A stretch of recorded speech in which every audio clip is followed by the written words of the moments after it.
नमस्कार, मैं अमिता आशीष और कथा किरीट के अंतर्गत प्रस्तुत है आज की कहानी।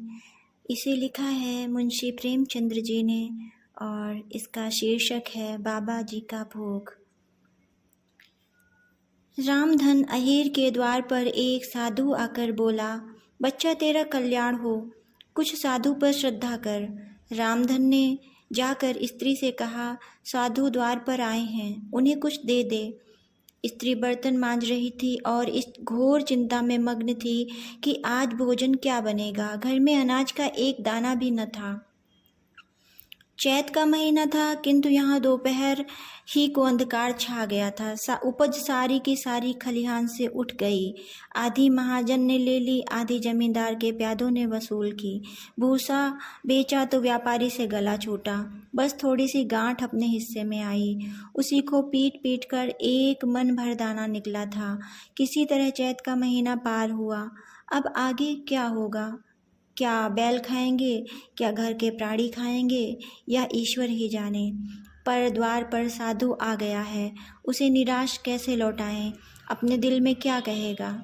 स्त्री ने कहा, क्या दे दूं, कुछ तो रहा नहीं। रामधन, जा देख तो मटके में कुछ आटा वाटा मिल जाए तो ले आ। स्त्री ने कहा, मटके झाड़ पोंछ कर तो कल ही चूल्हा जला था, क्या उसमें बरकत होगी?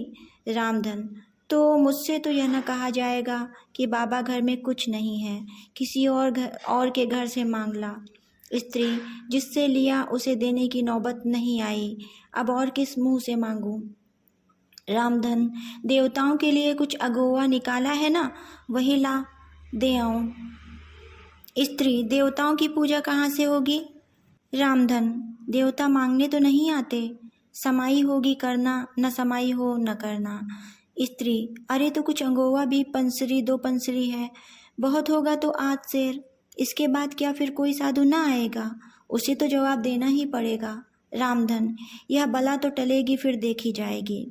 स्त्री झुंझला कर उठी और एक छोटी सी हांडी उठा लाई, जिसमें मुश्किल से 8 सेर आटा था। वह गेहूं का आटा बड़े यत्न से देवताओं के लिए रखा हुआ था। रामधन कुछ देर खड़ा सोचता रहा, तब आटा एक कटोरे में रखकर बाहर आया और साधु की झोली में डाल दिया। महात्मा ने आटा लेकर कहा, बच्चा अब तो साधु आज यहीं रमेंगे, कुछ थोड़ी सी दाल दे तो साधु का भोग लग जाए। रामधन ने फिर आकर स्त्री से कहा, संयोग से दाल घर में थी। रामधन ने दाल नमक उपले जुटा दिए, फिर कुएं से पानी खींच लाया। साधु ने बड़ी विधि से बाटियां बनाई, दाल पकाई और आलू झोली में से निकालकर भुर्ता बनाया। जब सब सामग्री तैयार हो गई तो रामधन से बोले, बच्चा, भगवान के भोग के लिए कौड़ी भर घी चाहिए, रसोई पवित्र न होगी तो भोग कैसे लगेगा? रामधन, बाबा जी, घी तो घर पर नहीं होगा। साधु, बच्चा, भगवान का दिया तेरे पास बहुत है, ऐसी बातें न कह। रामधन, महाराज, मेरे गाय भैंस कुछ भी नहीं है, जाकर मालकिन से कहो तो। रामधन ने जाकर स्त्री से कहा, घी मांगते हैं, मांगने को भीख, पर घी बिना कौर नहीं धसता। स्त्री, तो इसी दाल में से थोड़ी लेकर बनिया के यहाँ से ला दो। जब सब किया है तो इतने के लिए उन्हें नाराज क्यों करते हो? घी आ गया। साधु जी ने ठाकुर जी की पिंडी निकाली, घंटी बजाई और भोग लगाने बैठे। खूब तनकर खाया, फिर पेट पर हाथ फेरते हुए द्वार पर लेट गए। थाली बटली और कलछुली रामधन घर में मांजने के लिए उठा ले गया। उस दिन रामधन के घर चूल्हा नहीं जला, खाली दाल पकाकर ही पी ली। रामधन लेटा तो सोच रहा था, मुझसे तो यही अच्छे। धन्यवाद। नमस्कार, मैं अमिता आशीष और आप सुन रहे थे मुंशी प्रेमचंद्र जी द्वारा लिखी एक लघु कथा, जिसका नाम था बाबा जी का भोग।